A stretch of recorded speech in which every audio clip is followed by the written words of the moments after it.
아멘. 감사합니다.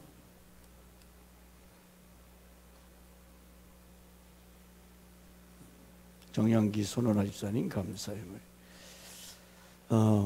2021년 한 해를 마무리하면서 오늘 성경에 다윗이 나와 내 집이 무엇이길래 여기까지 인도하셨나이까. 이제 다윗이 나이가 이제 많아서 죽을 날이 얼마 안 남았습니다. 시작이 있으면 끝이 있는 것처럼 역사도 마찬가지죠. 알파와 오메가 되신다. 마지막 가장 중요한 얘기를 지금 하나님 앞에 고백하고 이제 솔로몬에게 유언을 함으로써 끝을 맺습니다. 사무엘하 7장 18절에 다윗 왕이 여호와 앞 들어가 앉아서 가로되 주 여호와여. 여기 그 주 여호와여 19절에도 주 여호와, 20절에도 주 여호와, 22절에도 주는 광대하시니. 솔로몬이나 다윗이 위대한 것은 여러분 신앙생활할 때에 하나님을 어떤 분은 액세서리 같이 생각해요. 그런데 여기서 큐리오스, 주님, 여호와 하나님은 나의 주, 나의 왕, 메스터, 나의 주인이 내가 아니라 전능하신 하나님, 살아계신 하나님, 그분이 나의 주인이시다. 그럼 나는 뭐예요? 나는 그의 종이지요. 40년 이스라엘 왕으로서 이스라엘 통치하면서 다윗의 일생을 보면 참 이와 같이 마지막을 멋지게 장식하는, 제가 설교를 준비하면서 에베소서 6장 1절로 3절 말씀이 생각이 났습니다. 에베소 6장 1절 3절이 뭐지요? 자녀들아 네 부모를 공경하라. 이것이 약속 있는 첫 계명이다. 그런데 사울 왕도 처음에는 참 부모를 공경했어요. 집에 암나귀가 나갔을 때에 사울아, 네, 나귀가 나가서 찾아와. 조금 찾다가 없으면 나가는 3일이라 됐어요. 나귀 새끼 찾다가 3일 동안 집을 나가서 헤매는 거예요. 나귀를 찾을 때까지 헤맸던 거죠. 이제는 아버지가 나귀 걱정이 아니라 사울을 걱정하는 거예요. 부모님의 말씀에 이와 같이 사울이 순종하니까 어디까지 하나님께서 인도하시냐면 바로 사무엘 선지자가 있는 그 동네까지 가서 사무엘을 만납니다. 참 성경 보면 우연히 그렇게 된 것 같아도 우연은 없어요. 하나님의 섭리 가운데 사울이 사무엘 선지자를 만나서 머리에다가 기름을 부어요. 너는 이제 나를 대신해서 이스라엘의 왕이라. 언제 선지자를 만나고 하나님의 축복을 받았느냐? 부모의 말씀에 순종해서 그 잃어버린 나귀 새끼 그걸 찾으러 가다가 사무엘 선지자를 만나요. 이스라엘 왕이 됐죠. 근데 똑같이 다윗도 그러더라고. 블레셋이라고 하는 적군이 쳐들어왔을 때에 형님들은 다 전투에 나갔어요. 집에서 양을 치던 다윗이 아버지 이새가 얘기합니다. 야, 전쟁터에 형님들 도시락 좀 갖다 주라. 잘못하면 맞아 죽잖아요. 위험한 장소입니다. 그런데 다윗은 아무 말하지 아니하고 아버지 말씀에 듣고 전쟁터로 나가요. 그런데 이상한 현상이 벌어졌어요. 골리앗이 뭐라고 얘기지요? 이스라엘 살아계신 하나님의 군대를 향하여 회방한다고 그랬어요. 하나님을 무시했다고 그랬어요. 그런데 그 소리를 듣는 순간에 다윗의 마음에 막 울분이 터진 거예요. 아니 저 죽은 개 같은 이방 사람이 어떻게 살아계신 하나님을 저렇게 모욕하는가? 다윗이 오늘 이런 고백이 있었던 것은 다윗은 하나님을 사랑하는 마음이 있었어요. 자, 이거 이따 말씀드리겠지만은 어쨌든 부모의 말에 순종하기가 참 어려운 상황인데 사울이나 다윗은 부모의 말씀에 순종하다가 자, 골리앗을 때려잡고 나서 사울이 저 골리앗을 잡는 사람은 내 사위가 되게 하리라, 국방부 장관이 되게 하리라. 아무도 나오는 사람이 없었어요. 그것보다도 다윗의 분개했던 것은 자기가 사랑하는 그 하나님, 위대하신 하나님이 저 이방 사람 앞에 모욕당하는 것을 생각하면 기가 막혀서, 그래서 돌맷돌 가지고 골리앗을 물리치는데 너는 단창과 칼로 내게 오지만 나는 만군의 여호와의 이름으로 나간다. 하나님을 전적으로 신뢰하고 그 큰 어마어마한 골리앗을 때려잡잖아요. 아버지의 말씀에 순종하지. 싫어요, 나 안 가요, 나 양치는 사람인데 언제 갔다 오냐고, 더워 죽겠는데, 막 그랬더라면 거기서 양치기로 끝났을 거예요. 그러지 아니하고 부모의 말씀에 순종해서 전쟁터에 나갔을 때에 하나님이 욕먹는 거 보니까 기가 막히다는 거죠. 그래서 만군의 여호와의 이름으로 물리쳤을 때 사울왕의 사위가 되고 높은 국방부 자리에 앉게 됩니다. 다윗의 일생이 이같이 보면 은혜를 아는 사람이에요. 자, 여러분, 한 해를 마무리하면서 요즘 사람들은 이 마음이 완악하고 강팍해서 고마운 것을 고마운지 몰라요. 저는 어제 우리 이민호 권사님하고도 그런 얘기 했지만은 아침 8시인가 제가 이제 운동을 못 가니까 아침에 새벽에 마치고 책 보고 이렇게 하다가 그 TV를 보니까 KBS 툰가에서 저 히말라야 어느 마을에서 아기를 학기를 보내는데 열흘 동안 걸어갔다가 열흘 동안 오는데 그 길이 얼음덩어리요. 무릎에 막 그 찬 얼음덩어리 내려가는데 무릎을 걷고 그걸 아기를 놓고 짐을 놓고 걸어가요. 건너가요. 이야, 아직도 저런 곳이 있는가? 다른 사람 다 젊은데 어떤 한 분은 할아버지요. 연세가 지긋합니다. 아들이 일찍 죽었대. 손자를 놔놓고.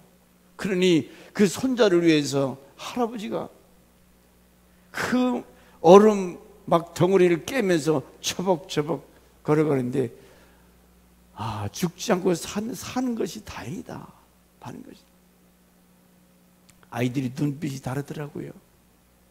급한 열흘 동안 오면서 추운데 텐트 다서 바깥에서 잠을 자고. 지금 우리나라는 어떻게 살죠? 얼마나 잘 먹고 잘 살아요? 교통이 얼마나 잘, 스마트폰, 컴퓨터, 엄청나게 부강한 나라에 사는데 왜 우리 마음은 감사가 없지요? 기쁨이 없지요? 다들 보면 외롭대요. 외롭대. 잘 먹고 잘 사는데 그게 무슨 소리예요? 저 사람들 비유하면 우리는 1000배 만배 잘 먹고 잘 사는데 그러나 감사와 기쁨은 없고 은혜를 모르는 인간들. 2000년, 2012년, 2021년 우리 쭉 지난 날을 돌이켜보면 하나님의 큰 은혜, 큰 은혜. 주여 내가 무엇이간데 우리 가정이 무엇인데 여기에 이르게 하셨나이까. 지난날 40년 얼마나 전쟁이 많았어요. 다윗은 환난과 고통을 많이 겪었습니다. 그런 중에도 하나님 앞에서 전쟁터 나갈 때마다 이 전쟁에 나가리까 말일까 묻고 하나님께서 나가라 하면 나가고 그랬을 때 백전백승. 그래서 나중에는 큰 나라를 건설했을 때에 다윗이 나는 백향목궁에 거하는데 하나님의 성전은 태버나클 이 텐트 안에 성막이 나는 백향목궁 으리으리한 그런 궁전에 사는데 하나님의 집은 초라한 텐트 안에 있다. 죄송해서. 그래서 자기가 하나님의 성전을 지으려고 했지만 사람을 많이 죽인 군인이라 너는 지을 수가 없다. 자기 아들 솔로몬 때에 가서 이제 성전을 짓는데, 여러분 다윗의 일정을 쭉 보면 가장 중요한 것은 다윗은 하나님을 사랑했다는 거예요. 아버지 이새로부터 받은 신앙도 있지만은 다윗이 주님을 얼마나 사랑했으면 하나에서 열까지. 여러분 진정한 크리스천이 되게 하는 것은 여러분 얼마나 주님을 사랑하느냐. 안 믿자니 내가 구원 못 받겠고, 그냥 대충 감사도 없고 은혜도 모르고 오늘의 우리의 이 안타까운 마음을 우리가 봐야 돼요. 하나님의 은혜가 회복되기를 바랍니다. 한 해 동안 나에게 코로나가 많은 데서 죽은 사람도 얼마나 많아요? 고난당한 사람도 많이 있습니다. 자영업자들 사업이 안 돼서 고통당하는 사람들, 뭐 이러쿵저러쿵 2년 동안 많은 아픔을 겪었어요. 그래도 하나님께서 여기까지 지켜주셨고 저희들을 인도해 주셨습니다.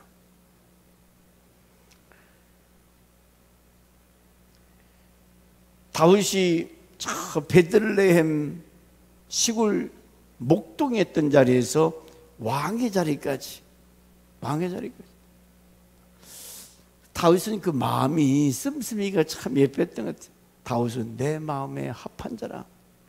네 마음이 내 마음과 같다고 말이죠. 하나님의 마음, 다윗의 마음. 그럴 때 하나님께서 다윗을 얼마나 높여주셨고 형통하게 하셨고 모든 전투에서 승리하게 하신 하나님, 인생 성공의 비결을 여러분이 깨달아야 돼요. 사람이 아무리 지가 잘나고 지혜가 있고 똑똑해도 하나님이 돕지 아니하면 벼룩이 뛰어봤자 얼마나 뛰겠어요. 살아계신 하나님, 전능하신 하나님, 그분들 신뢰하고 의지하고 그분이 있는다. 그래서 위대한 시편 23편이 탄생하지 않았어요. 다윗이 신앙 고백이에요. 여호와는 나의 목자시니 내가 부족함이 없다. 그가 나를 푸른 초장 맑은 물가로 인도하시는, 자기 이름을 위해서 의의 길로 인도하시고 내가 사망의 음침한 골짜기를 다닐지라도 해를 두려지 않고 주께서 나와 같이 하십니다. 원수의 목전에서 상을 베푸시고 기름으로 내 머리에 내 잔이 넘치나이.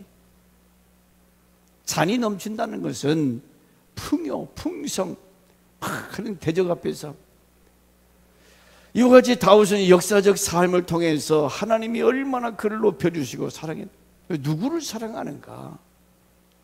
그러므로 한 해를 마무리하면서 이사야 43장 14절에 이스라엘을 위해서 하나님께서 어떻게 역사하셨는가, 여기까지 이르 계신 하나님께서 이스라엘 백성을 바벨론 포로에서 해방, 너희를 위하여 바벨론 페르시아 군대로부터 메데 파사라고 하는 작은 나라를 통해서 그 엄청난 이 바벨론을 물리치게 해요.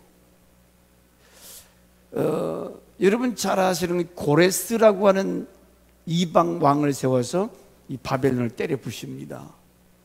이스라엘을 70년 동안 종살이 하다가 해방시켜서 돌아오잖아요. 자, 이 성경의 이런 역사는 출애굽기 이스라엘 백성이 애굽에서 400년 출애굽 사건이나 바벨론 70년 사건이나 마찬가지예요. 우리가 감사될 것은 우리도 애굽과 같은 세상에서 살다가 오늘 콜링에서 하나님께서 저와 여러분을 부르셨어요. 자녀로 불러주셨어요. 마치 애굽에서 저 바벨론에서 해방시켜서 그 먼 길을 돌아오게 했던 그 하나님, 해방의 감격, 그 기쁨이 오늘 우리에게도 죄에서 해방받고 하나님의 자녀가 된 것에 대해서 우리가 감사하고 한 해를 마무리하면서 참 감사하지, 그렇지요? 고맙지요? 그 은혜를 아는 백성, 하나님께서 살아계셔서 기가 막히게 역사하시고, 기가 막히게 20절 말씀에 주 여호와는 종을 아시오니, 다윗이 다시 주께 무슨 말씀을 하오리까? 하나님이 자기 마음을 안 돼요. 내가 무슨 말을 하오리까? 주의 말씀을 인하여 주의 뜻대로 이 모든 큰일을 행하사 주의 종에게 알게 하셨나이다. 하나님께서 앞으로 되어질 그 일까지 다윗에게 가르쳐줬다는 거죠. 세상에는 이런 사람 저런 사람, 하나님에 대해서 무지한 사람이 있고 하나님에 대해서 잘 아시는 분도 있어요. 하나님은 보이지 않기 때문에 그분의 존재를 많은 사람들이 부정합니다. 그런데 다윗은 하나님을 진정으로 경험한 사람이고 인격적으로 만난 그런 신앙, 그 은혜를 깨닫고 이와 같이 철저하게 하나님 앞에 감사해요. 여러분 잘 아는 소크라테스가 자신이 아무것도 모른다는 것을 아는 것이 최고의 지혜다. 나는 아무것도 몰라요. 그것이 지혜라는 거예요. 내가 뭘 조금 알고 나서 다 아는 것처럼 우쭐하고 교만한 거예요. 여러분 소크라테스 철학자, 내가 아무것도 아니다, 내가 아무것도 모른다, 이 모른다는 것을 아는 것이 지혜라는 거예요. 다윗은 시편에서 얼마나 나는 무가치한 존재예요, 무능한 존재예요, 하나님이 당신에 있다면 나는 있으나 만한 존재, 무가치한 존재, 자기를 알았다는 거예요. 우리는 얼마나 교만합니까? 잘난 체예요. 다윗은 왕이 돼서 자기 비천한 것, 연약한 것, 이걸 들어서 이스라엘을 다스리게 하시고 하나님이 이스라엘 왕으로서 여기까지 이르게 하셨다. 뭐요? 감사 고백이에요. 20년, 30년 세상에 살아올 때 여러분이 잘나서 살아온 것 같으죠? 여러분이 그만큼 살기 위해서는 부모님의 희생이 있었고 많은 이웃의 도움, 국가의 도움이 있었기에 하나님이 배후에서 역사하심이 있었기 때문에 오늘 우리 여기까지 이르게 된 줄 믿습니다. 우리가 진정으로 하나님을 찬양하고 감사할 수 있는 것은 하나님 앞에서 철저한 무능함, 연약함, 보잘것없는 것, 이런 나를 하나님이 붙들어서 이끌어 주셨다. 2021년 한 해 동안 사건, 사고, 위험한 일 얼마나 많았어요.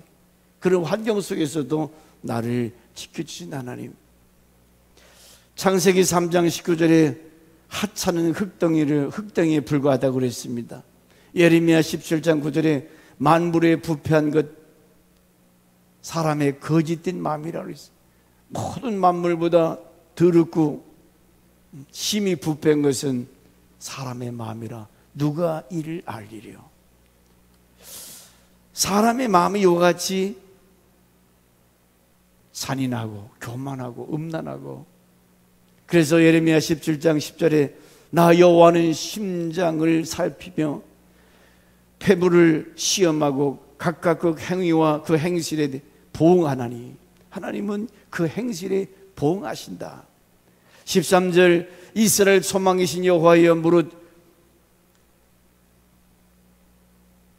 버리는 자는 다 수치를 당할, 무릇 주를 버리는 자, 주를 멀리하는 자는 수치를 당한다. 여호와를 떠난 자는 흙에 기록되어 되리니 이는 생수의 근원이신 여호와를 버림이라. 우리 하나님은 생수의 근원이 되신다. 14절 여호와여 주는 나의 찬송이시오니 나는 나를 고치소서. 그리하시면 내가 낫겠나이다. 나를 구원하소서. 그리하시면 내가 구원을 얻으리이다.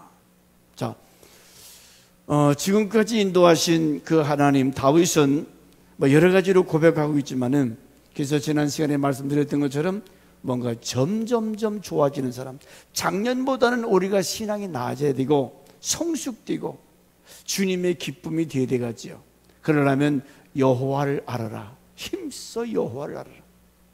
여러분이 성경을 통해서 특별 계신 성경과 일반 계신 우주 만물을 통해서 하나님의 높고 위대하심을 깨닫는 것, 거기에 감동이 있고 기쁨이 있고 삶의 가치가 있고, 하나님을 모른다? 짐승과 다를 바 없다고 그랬잖아요. 그러므로 오늘 한 해를 마무리하면서 제가 다른 얘기 안 하고, 다윗이 이와 같이 하나님 앞에 주여 나와 내 집이 무엇이간데 여기에 이르게 하셨나이까, 이렇게 은혜 받을 만한 자격이 없다는 거죠. 여기까지 이스라엘 왕으로서 내가 하나님의 도움을 받아서 성공자가 될 수 있을 만한 어떤 자격은 전혀 없는데 다 하나님의 은혜라는 거예요. 은혜. 그렇다면 이런 은혜를 안다면 우리가 하나님 앞에 찬양하고, 그래서 감사하는, 이런 은혜를 알 때 우리는 하나님 앞에 찬양과 감사를 드리는 저와 여러분 되시고요. 요절 신명기 4장 35절에 말씀 보고 마치겠습니다. 신명기 4장 35절. 이것을 네게 나타내시면 여호와는 하나님이시오, 그 외에는 다른 신이 없음을 네게 알게 하려 하십니다.